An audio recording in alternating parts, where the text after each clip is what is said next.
Sejam bem-vindos para mais um Nosso Melhor. Esse programa é produzido pela Daluz Cultura, em parceria estratégica com o Codese, com o Sistema SAG de Comunicação e conta com o patrocínio da FEComércio. Nós estamos dando sequência a uma série que estamos fazendo a respeito da importância dos planos diretores de uma cidade, né?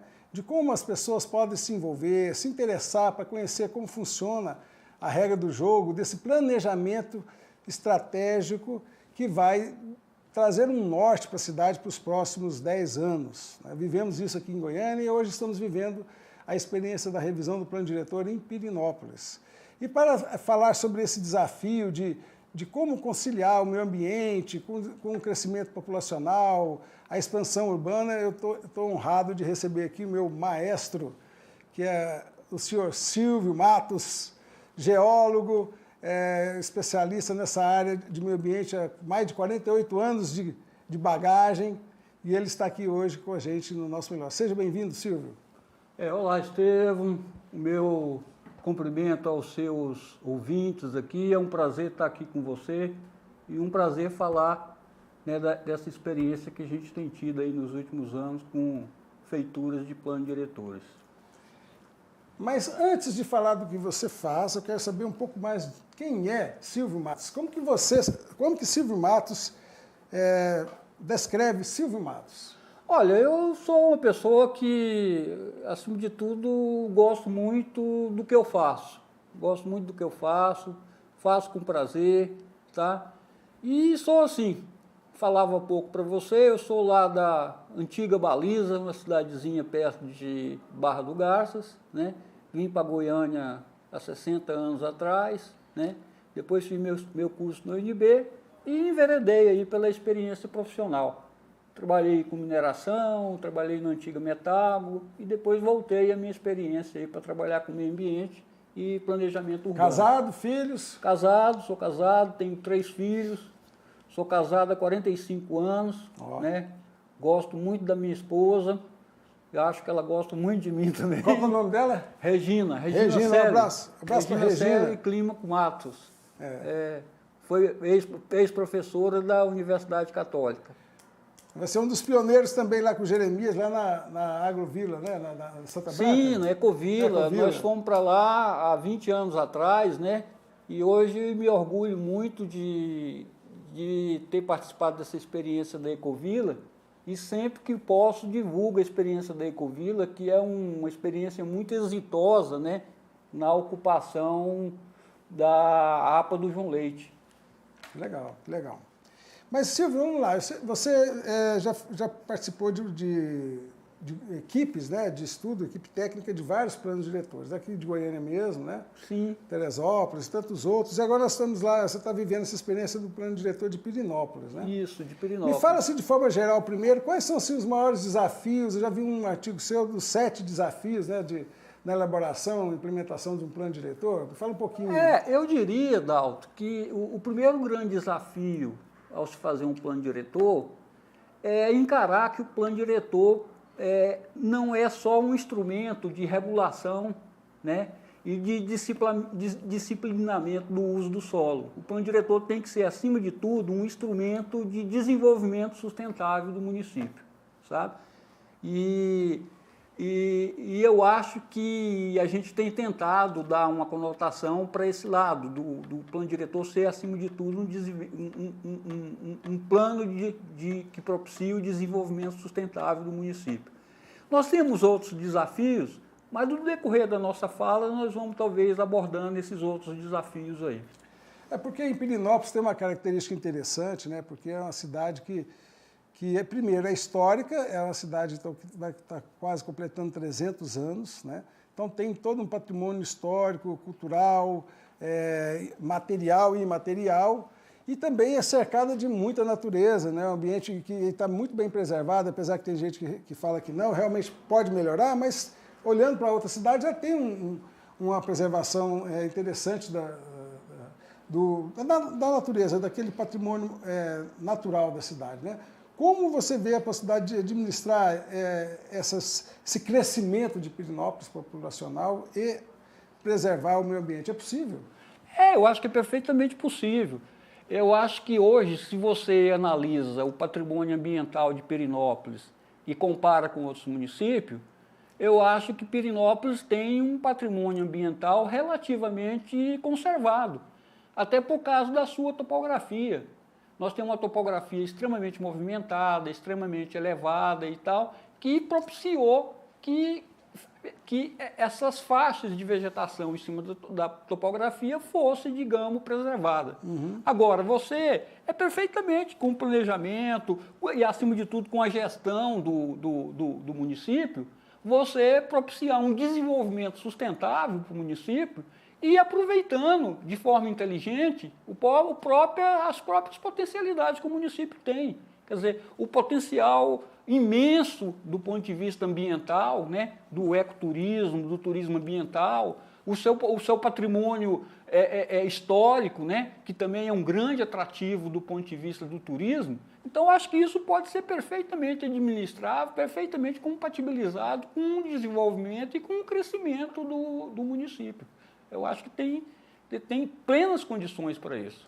Tudo tem um jeito, né? Então, eu acho que tudo, como você falou, eu acho que o mais importante é a gente pensar no ser humano, né? Ter o ser humano como centro, né? A qualidade de vida desse ser humano que vive ali, ou que vive ali, ou que vai para Pirenópolis, porque Pirenópolis também tem outra característica, que é a segunda moradia de muitas pessoas, né? Que vivem em Goiânia, em Anápolis, Brasília e outros lugares, e vão para lá, às vezes, passar o final de semana. E ainda tem o turismo, né? Como é que você vê aí, envolvendo o turismo aí, o que pode ser feito para a gente poder receber bem e não ser depredado lá na natureza? Olha, Estevam, eu costumo dizer que o turismo, e isso é uma verdade de domínio público, é a atividade econômica que mais gera emprego e renda. O turismo dá oportunidade para grandes, médios e pequenos negócios. Quer dizer, se você tem um turismo bem desenvolvido, você tem um espectro de geração de emprego e renda que propicie uma boa renda e uma boa qualidade de vida para a população. Eu acho que hoje Teresópolis tem tudo para isso. E acho importante, inclusive... Pirenópolis. Teresópolis, desculpa, Pirenópolis. E acho importante, inclusive, que já que a gente está fazendo o plano diretor, a gente até resgate uma série de coisas interessantes, uma série de projetos e programas interessantes que foram propostos em 2002, né? Eu costumo dizer que boa parte do que a gente está vendo hoje, né? Claro que a gente tem que ter uma atualização da leitura técnica, do diagnóstico técnico do município, né? Mas boa parte dessas questões do ponto de vista de projetos estruturantes, como um parque linear, que foi proposto por Rio das Almas, e outros projetos muito interessantes lá em Pirenópolis, foram já colocados na mesa e propostos em 2002. Então, eu acho que, infelizmente, o que faltou de 2002 para cá foi assim, uma gestão um pouco precária do ponto de vista de implantar, né, esses projetos que foram colocados na lei de 2002. Então, eu costumo dizer que essa lei, apesar da defasagem de 20 anos, ela tem tudo de bom, tem muita coisa importante que podem ser resgatados, podem ser incorporados na nova proposta de plano diretor hoje e talvez ampliado, né? Aprimorado, ampliado, né? Com novas bases tecnológicas de análise, esse tipo de coisa. Você falou, e hoje está usando uma tecnologia nova, né, para poder fazer esse levantamento, né? Como é que está sendo? Sim. Eu costumo dizer, eu estou com quase 50 anos de formado, eu sou da época em que a gente ia para o campo porque a gente não tinha GPS, a gente andava com aquelas bússolazinhas, a gente olhava uma fotografia aérea que era de 10, 15 anos atrás, então, maior dificuldade de localização. Né? Você pensar nesses primeiros planos diretores que foram feitos há 20 anos atrás, a gente não tinha um instrumental tecnológico, a gente não tinha uma tecnologia como temos hoje, de mostrar as imagens, mostrar tudo. Hoje nós temos instrumentos, nós temos imagens de satélite, estamos usando essas imagens hoje no diagnóstico de Pirenópolis, que dão assim detalhes mínimos do espaço, que mostra onde pode ter um alagamento na água de chuva, aonde o rio pode ir alagar e tal. Então nós temos base sólida, muito sólida, para estabelecer, digamos, uma carta de risco, de sensibilidade ambiental para o município e trabalhar, inclusive, com propostas preventivas a acidentes, a esse tipo de coisa. Estamos evoluindo, enquanto tem gente que acha que a humanidade está piorando, mas a gente está evoluindo, né? E a tecnologia chega, a gente sabendo usar ela a nosso favor, é sempre bem-vinda. E você falou também aí dos parques, os famosos parques lineares. Porque a gente sabe que um parque pode acompanhar e beneficiar uma região, mas quando um parque é linear, ele beneficia muito mais pessoas, né? Qual que é a importância que você vê dos parques lineares, que não é só do Rio das Almas, né? Tem outros córregos ali que pode ser feito um parque linear. Não, lá em Pirenópolis nós temos, por exemplo, o Rio das Almas tem um potencial infinito de ter um parque linear, ele passa praticamente dentro da zona urbana da cidade, né? Eu costumo até dizer o seguinte, que o modelo de um parque urbano, ambiental, linear para o Rio das Almas é um modelo semelhante ao que foi aplicado aqui em Goiânia, no Macambira Nicuns, que foi um programa que se implantou aqui dentro, que se conseguiu financiamento. Quer dizer, um projeto bem feito de um parque linear do Rio das Almas, dos afluentes do Rio das Almas como Pratinha, né, e que já tinham sido proposto, como eu disse, né, no plano diretor de 2002, um projeto bem feito, executivo, você consegue financiamentos para implantar aquilo, né? E o próprio projeto em si vai ter uma possibilidade de geração de emprego e renda, de você ter espaços de caminhada, espaços de convivência ao longo do parque, de ter pontos em que as pessoas possam fazer comercialização do seu produto, de um pit dog, de um tipo de coisa desse, né? Então é assim, um potencial maravilhoso, uma possibilidade muito grande de fazer esses investimentos que mudam e reconfiguram o espaço urbano da cidade. Agora, uma coisa que as pessoas sempre me perguntam, e a gente vê, que eu estou me apaixonando por esse tema, né? E é apaixonante mesmo. Por exemplo, ali a Serra, nós temos a Serra de Pirenópolis, o Rio das Almas, para nós, lá, para as pessoas que vivem lá, quem nasceu lá, ou quem adotou Pirenópolis de coração, o Rio das Almas é a nossa alma, né? E o que pode ser feito em termos de recuperação de nascente? Porque eu vejo que o rio está diminuindo o volume da água. Às vezes eu chego a sentir mau cheiro, né? Porque eu moro ao lado do rio. O plano diretor pode defender, pode propor alguma coisa nesse sentido de defender e de recuperar mais o rio? Pode, claro. Não só pode, como deve. Nós vamos ter diretrizes dentro do plano diretor de Pirenópolis que são diretrizes no sentido da recuperação de nascentes, de revegetação de nascentes. Nós podemos colocar no plano diretor de Pirenópolis que o município faça uma interlocução com o Estado dentro desses programas que estão surgindo hoje de produtores de água. Se você, digamos, é um dono de um sítio, é um dono de uma fazenda, e você protege, você tem o cuidado com a mata ciliar, tem um cuidado com as nascentes e tal, e sua área preservada, por que não você ser até remunerado por isso dentro de um programa produtor de águas? Então, acho que são coisas interessantes que podem ser vistas. Nós podemos ter no plano diretor proposta, por exemplo, de ter até um ICMS ecológico municipal, um ICMS verde, que possa, digamos, incentivar de forma monetária, de forma desse tipo, quem de fato, né, protege, quem de fato coloca o meio ambiente em primeiro lugar. Então, eu acho que tem tudo a ver essa questão ambiental com o plano diretor do município. E também tem pessoas que adquiriram uma área, por exemplo, na Serra, adquiriram uma área, e aí veio o parque, foi instituído o parque, né?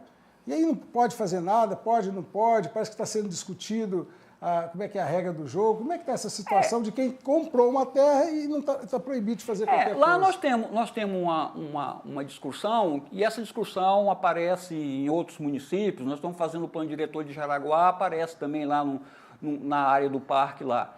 Mas lá em Pirenópolis, nós temos primeiro, a grande unidade de conservação que nós temos lá é a APA da Serra dos Pirineus. E depois, dentro da APA, um núcleo que é o Parque dos Pirineus. Dentro daquela grande unidade da APA, da Serra dos Pirineus, é possível ter uma ocupação ocupação.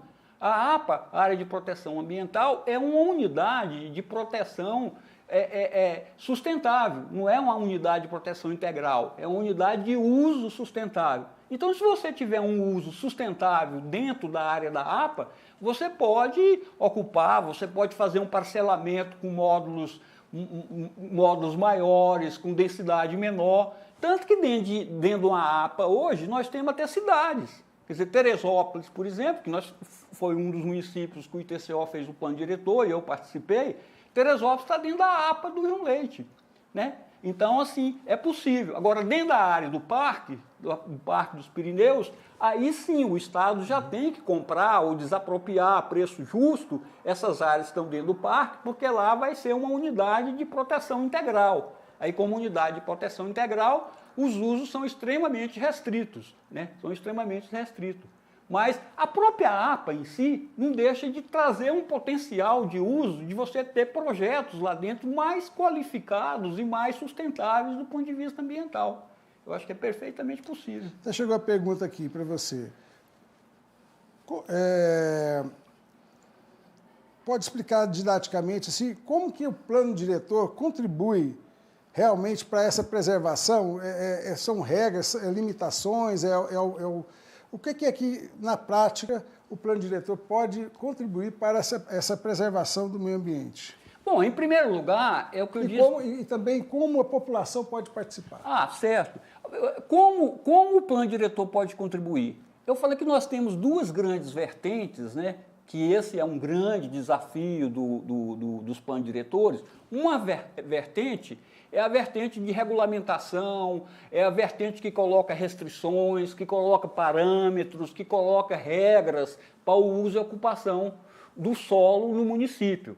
E ao se colocar essas regras, esses parâmetros, né, normalmente você coloca as faixas de preservação, né? Nas faixas de preservação bilaterais ao longo das drenagens naturais, dos córregos e ao longo das nascentes.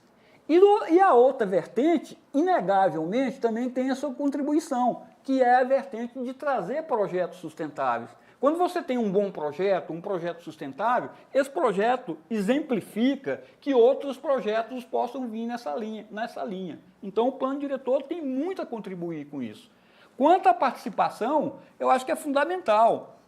E aí você me coloca, e eu lembro do segundo ou terceiro desafio que a gente coloca de feitura de um plano diretor, é que a gente tenha uma leitura que seja uma leitura eficiente do ponto de vista técnico, um diagnóstico técnico eficiente, mas que esse diagnóstico seja extremamente compatibilizado com a leitura da sociedade civil, com as propostas da comunidade, a leitura comunitária. Então, você tem um bom diagnóstico, uma boa leitura do município, quando você tem um equilíbrio do técnico com o comunitário.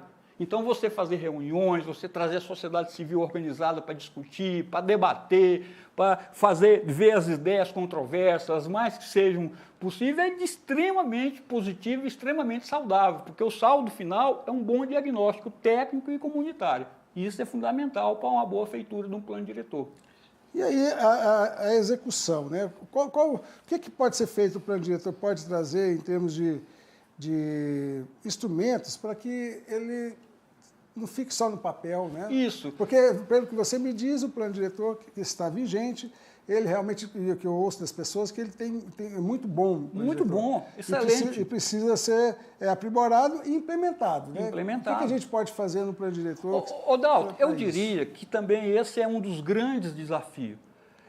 Às vezes, a gente vê muito, nós vimos muita discussão aqui em Goiânia, que a gente participou, discussão em outro município, que o pessoal muitas vezes fala, porque a lei é ruim, não tem planejamento no município e tal. Eu diria, depois de quase 50 anos trabalhando, tendo experiência em diversos municípios, eu diria que muitos, ou a maioria desses diagnósticos, desses planejamentos, dessa lei, são muito bem feitos. O que falta é gestão. Então, nós temos que criar elementos, como você falou, que propiciem realmente que o plano diretor não vire um plano diretor de gaveta, que seja efetivado. Acho que talvez nós tenhamos que pensar aí, né, em dinamizar os conselhos populares que possam, digamos, cobrar a execução do que está proposto lá na lei complementar do plano diretor, você ter conselhos de bairro, ou você ter um evento todo ano, um evento patrocinado pela sociedade civil, que propicie dar uma visibilidade e que você possa passar limpo, dizendo o que foi implantado, o que foi implementado até agora do plano diretor que foi aprovado. Foi 10%? Foi 15%? Foi menos? Então, assim, ter elementos que você possa cobrar efetivamente a implementação do plano diretor. Eu acho que isso é fundamental, sabe? E aí a sociedade civil aí tem um papel fundamental nisso aí. E também não é só cobrar, eu penso que também a sociedade civil chega para propor, para apoiar, porque o poder público tem as suas limitações, por mais que um prefeito, até a Câmara Municipal esteja disposta, a gente precisa, que é um sistema, né? É um sistema. É um sistema que todo mundo se beneficia se todo mundo participar. E aí nós estamos chegando já assim ao final da nossa conversa aqui, Silvio. Quero dizer assim da minha gratidão, da sua disponibilidade de estar aqui. Sei que você é muito ocupado e se dispôs a estar com a gente. Então, eu quero que você deixe o seu recado final aí, como é que você vê para a população de Pirenópolis, para o poder público e para as pessoas que estão hoje vivendo, como Goiânia mesmo, terminou já a discussão do plano diretor, mas tem os planos complementares, tem as leis complementares que precisam ser feitas, né? Deixa o seu recado aí final para nós. Dalton, eu queria agradecer, né, a participação e o meu recado final para a população de Pirenópolis, né, agora na feitura, nessa revisão do plano diretor, é que participem, vão nas reuniões, façam suas propostas, sabe? Todas essas propostas, todas essas reuniões emitidas em reuniões serão passadas por um crivo, né? E não é um crivo de censura, é um crivo de aproveitamento das ideias e tal. Acho fundamental isso que você colocou, que não é o poder público sozinho que vai resolver as coisas. Nós temos que pensar nas parcerias público-privadas. Nós temos assim, na história de Goiânia, na história de outros municípios aí, muito boas parcerias que deram certo, foram parcerias muito boas. Então, o meu recado final é esse, é que participem e que vejam, e entendam que o plano diretor de 2002 é a grande base que nós temos para refazer agora. Talvez as coisas novas que nós tenhamos no plano diretor agora é deitar um olhar um pouco maior sobre o espaço rural, sobre os povoados, sobre os distritos, que há 20 anos atrás não foi feito, até porque na época não existia o Estatuto da Cidade e não havia essa exigência. Mas hoje há. Então, assim, é tratar o município como um espaço integrado, o espaço rural complementar ao espaço urbano. E a mensagem mesmo é essa. As pessoas têm que participar na elaboração e têm que participar depois na cobrança, nas propostas proativas e tal, para ajudar a resolver o problema. Porque é aí que a gente vai ter um município, uma cidade com qualidade de vida e com oportunidades para todos. Nossa, é isso aí. Fico feliz, porque eu penso como você, sabe? Eu até falei esses dias para uma prima minha, não desiste do ser humano, não. Porque ela estava desanimada já, porque tem muita gente desanimada, né?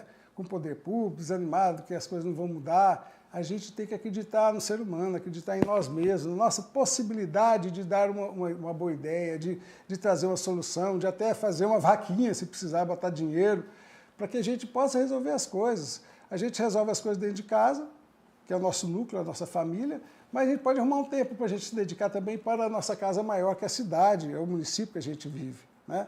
E de mãos dadas, todos podemos achar mais soluções. E Pirenópolis, que é a nossa, vamos dizer assim, a pérola de Goiás para mim, né? Eu gosto muito de Goiás Velho, Pirenópolis, são cidades que são históricas, elas merecem a gente dar um bom presente. E nossa meta lá, a gente criou também a Unipiri, a Associação dos Empreendedores de Pirenópolis, e a gente está trabalhando nesse projeto. Vem 300. Qual o presente que a gente quer dar para Pirenópolis quando Pirenópolis completar 300 anos?